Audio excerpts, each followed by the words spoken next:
there's been much concern and uncertainty in the country over the last few days following the delivery of the Constitutional Court judgment. When I assumed office of President of the Republic of South Africa, I said that it was a responsibility that I would discharge with the greatest care. I said that it was a responsibility that I would undertake mindful of the needs, the aspirations, and the expectations. I will serve the people of South Africa. I said that I would work with you, side by side, to build the South Africa that we all want and deserve. It is these undertakings that compel me tonight to address you. There have been calls from certain quarters calling on me to resign. At the same time, there have also been a number of calls for me not to resign. I therefore address you this evening to clearly state my position. The matter before the Constitutional Court arose from the report of an independent panel that was appointed by the National Assembly in September of 2022 in terms of Section 89 of the Constitution of the Republic, to conduct a preliminary inquiry into certain allegations that had been made against me. These allegations related to a theft that took place at my farm in February 2020. The independent panel concluded that the information that was presented to it disclosed prima facie that the President may have committed serious misconduct and a serious violation of the Constitution. The panel concluded that as the President may have acted in a way that was inconsistent with my office and may have exposed myself to a situation involving a conflict of official responsibility and my private affairs.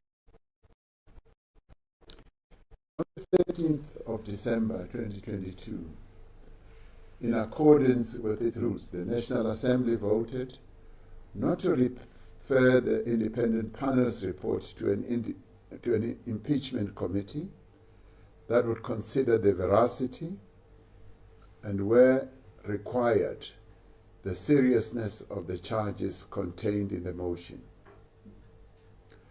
The Constitutional Court has now ruled on the basis of what it found in the National Assembly rules that the vote the National Assembly exercised on this matter in 2022 should be set aside. The Court has accordingly ordered that the report of the independent panel be referred to the Impeachment Committee of the National Assembly. In the judgment, the Constitutional Court declares that where the panel recommends that a Section 89 inquiry be proceeded with, it must be implemented through a referral to an impeachment committee unless and until the report is set aside on review.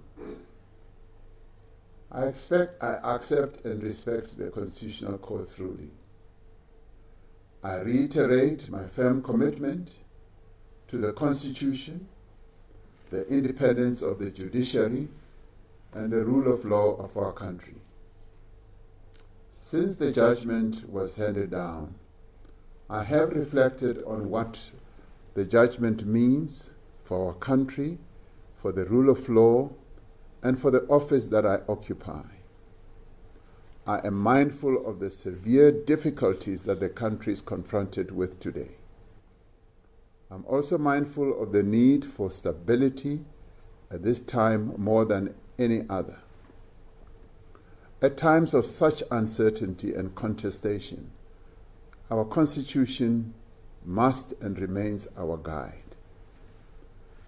The drafters of the Constitution provided a clear, carefully considered process to deal with allegations of serious misconduct and a serious violation of the Constitution against the President.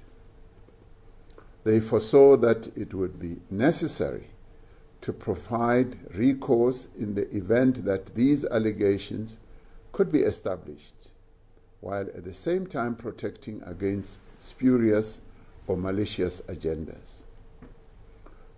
Since a criminal complaint was laid against me in June 2022, I have consistently maintained that I have not stolen public money, committed any crime, nor violated my oath of office. From the beginning, I said that I would cooperate with all institutions that are mandated to deal with these types of matters. I have indeed cooperated with all investigations and inquiries into this matter. I will continue to cooperate with all institutions that are mandated to deal with all these matters. When the independent panel submitted its report in December 2022, I said that I disagreed with its findings and the process of reasoning that led to those findings. In my submission to the panel, I said, the complaints against me are based on hearsay allegations. No evidence, let alone sufficient evidence, has been presented to prove that I committed any violation, let alone a serious violation of the Constitution or the law, or serious misconduct as set out in the Constitution. As a consequence, I decided then to approach our courts to take the report of the independent panel on review. I was advised by my legal team that the panel report was capable of being reviewed by a court of law on several grounds, including the misconception of its mandate, grave errors of law, and unfounded conclusions of fact. However, the outcome of the vote of the National Assembly in 2022 stopped the process of further examination through a review of the report, resulting in the report having no practical or legal consequence. I therefore did not proceed at the time with a review of the panel's report, as the National Assembly had taken a decision on the matter. However, I did say at the time that I reserved my right to institute review proceedings against the panel's report should circumstances change.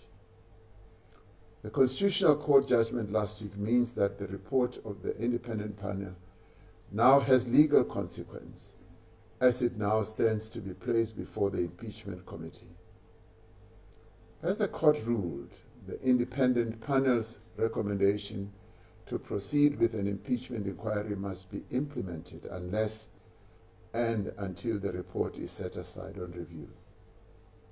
On the basis of advice from my legal team, and as envisaged by the Constitutional Court when it said unless and until the report is set aside on review, I have therefore decided to proceed to take the independent panel's report on review on an expeditious basis. I do so not out of disrespect for Parliament or its processes, but to affirm the need for such findings to be correct in law and in fact, especially where Parliament's work would be based on and informed by a report I believe is flawed. I do so out of respect for the Constitutional Court judgment and the principles of judicial review that it reiterates and reinforces. I also do so in fulfillment of the rights and obligations and processes contained in our Constitution. My fellow South Africans, while there have been calls in some circles that I should resign, nothing in the Constitutional Court judgment compels me to resign my office. The Constitutional Court made no finding of any kind regarding my alleged conduct. The court made no finding on whether there was prima facie evidence of misconduct nor if the alleged conduct, judgment, and the removal of the president. Instead, the Constitutional Court judgment reinforces the principles, the rights, and processes underpinning our constitutional order. This explicitly includes the right to take the report of the independent panel on review. I therefore respectfully want to make it clear that I will not resign.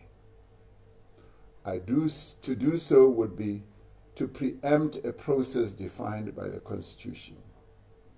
To do so would be to give credence to a panel report that unfortunately has grave flaws.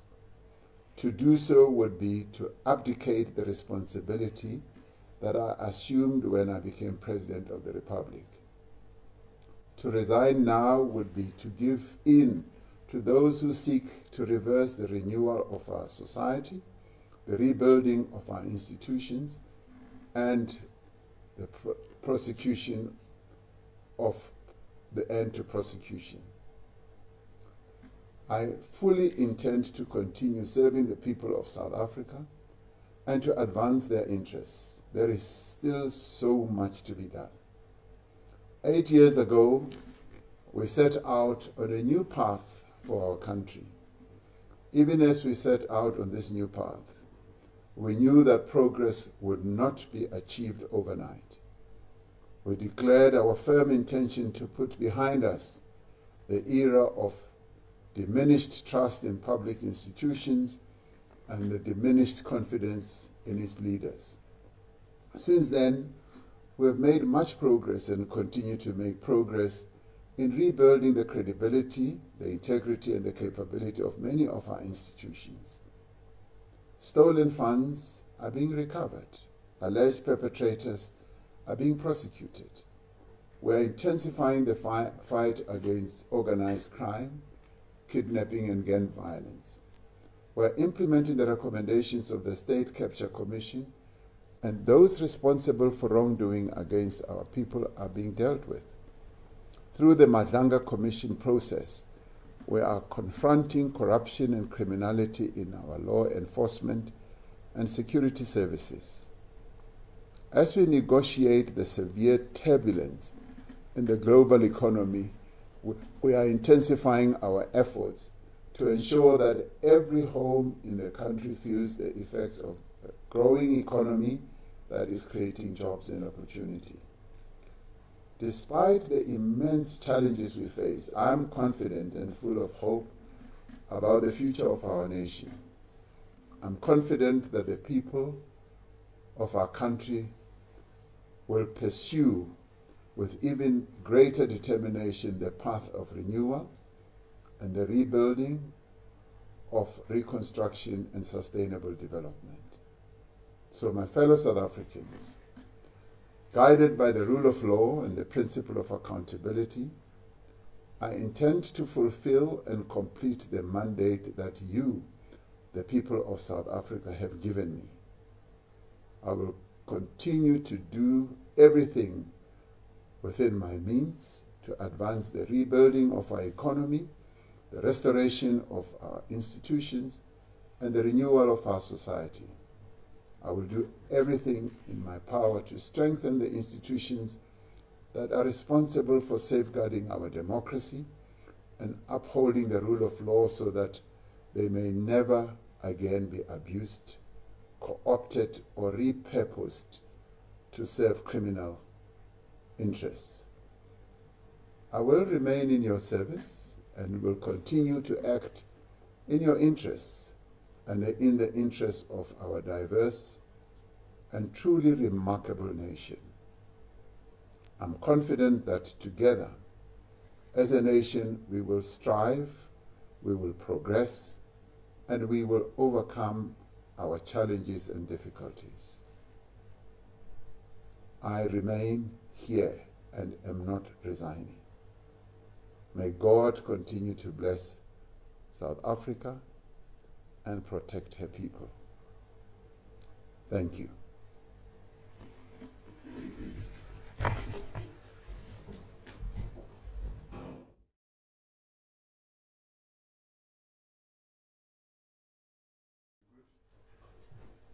it sums up some of what he's had to say, right? Saying that